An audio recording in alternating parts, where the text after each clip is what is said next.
Hello students, आज हम class 11 political science की क्लास में लेसन 9th स्टडी करेंगे। लेसन का नेम है हमारा constitution as a living documents. Living documents it means constitution में एक पर्सन के फंडामेंटल राइट्स और ड्यूटीज दिए हुए होते हैं, गवर्नमेंट की लिमिटेशन दी हुई होती हैं। तो इस तरीके से कॉन्स्टिट्यूशन पूरी जो कंट्री का लॉज है, रूल्स एंड रेगुलेशन है, फंडामेंटल राइट्स है पर्सन के और ड्यूटीज हैं, उन्हें एक लिविंग फॉर्म में प्रेजेंट करता है। इसलिए कॉन्स्टिट्यूशन को एक लिविंग डॉक्यूमेंट्स कहा गया है। हम अपने टॉपिक पे स्टार्ट होते हैं स्टूडेंट।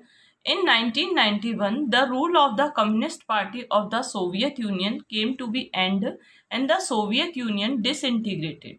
और पूरी तरह से सबसे फर्स्टली ये आपसे कॉम्पिटेटिव एग्जाम में भी एग्जामिनर पूछ सकता है कि 1991 में सोवियत संघ में कम्युनिस्ट पार्टी का एंड हो गया था और सोवियत संघ पूरे अलग अलग पार्ट्स में डिवाइड हो गया था, जिसे हम प्रेजेंटली रशिया कहते हैं 1991 में। सेकेंड पॉइंट आ जाता है the constitution of India was adopted. India का कॉन्स्टिट्यूशन अडॉप्ट किया गया था 26 नवंबर 1949 में अडॉप्ट किया गया था और होल कंट्री में इम्प्लीमेंटेशन करने का काम 26 जनवरी 1950 में किया गया था।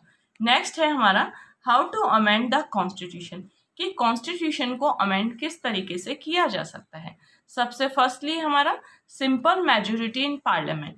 कॉन्स्टिट्यूशन के अगर किसी आर्टिकल में अमेंडमेंट करना हो तो पार्लियामेंट की सिंपल मेजोरिटी की नीड होती है। Special majority in parliament in both houses, Lok Sabha और राज्यसभा की 2/3 majority it means special majority होती है।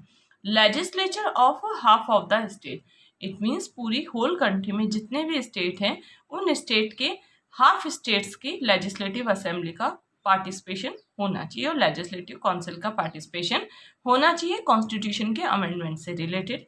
ये आर्टिकल 368 में शो है। फिर नेक्स्ट हमारा पॉइंट आ जाता है basic structure and the evolutions of the constitution. Constitution का बेसिक स्ट्रक्चर क्या है? सबसे फर्स्टली है कॉन्स्टिट्यूशन में हम बेसिकली अगर हम डिसाइड देखें तो कॉन्स्टिट्यूशन में पर्सन के फंडामेंटल राइट्स और ड्यूटीज शो होती हैं, प्लस कॉन्स्टिट्यूशन में गवर्नमेंट की लिमिटेशन डिसाइड होती है और गवर्नमेंट की powers and the functions decide होते हैं। इट हैज़, यहाँ पे इट्स कॉन्स्टिट्यूशन के लिए है, it has set specific limits of the parliament power to amend the constitution. इसमें पार्लियामेंट की एक लिमिटेशन दे रखी होती है कि किस लिमिटेशन के बेस पे, किन रूल्स के बेस पे वो कॉन्स्टिट्यूशन का अमेंडमेंट कर सकता है। No amendment can violate the basic structure of the constitution. ऐसा कोई भी अमेंडमेंट नहीं है कि जिससे कॉन्स्टिट्यूशन का बेसिक स्ट्रक्चर ही डिस्ट्रॉय हो जाए। इट मीन्स पार्लियामेंट को कॉन्स्टिट्यूशन के किसी भी आर्टिकल को अमेंड करने का राइट है, लेकिन पार्लियामेंट को ये राइट नहीं है कि वो कोई ऐसा अमेंडमेंट करे जिससे कॉन्स्टिट्यूशन का बेस ही डिस्ट्रॉय हो जाए। फिर नेक्स्ट हमारा पॉइंट आ जाता है parliament to amend any and the all parts of the constitution. Parliament constitution के किसी भी आर्टिकल को अमेंड कर सकती है, बशर्त है कि उससे कॉन्स्टिट्यूशन का बेसिक स्ट्रक्चर डिस्ट्रॉय नहीं हो। फिर नेक्स्ट हमारा पॉइंट आ जाता है the judiciary as the final authority is deciding if can amend violates basic structure and what consists the basic structure। Judiciary को ये फाइनल अथॉरिटी होती है कि अगर पार्लियामेंट कोई ऐसा डिसीजन ले जिससे कॉन्स्टिट्यूशन का बेसिक स्ट्रक्चर डिस्ट्रॉय हो रहा है तो जुडिशरी को फाइनल अथॉरिटी होती है कि वो पार्लियामेंट को ऐसा करने से रिस्ट्रिक्ट कर सकती है।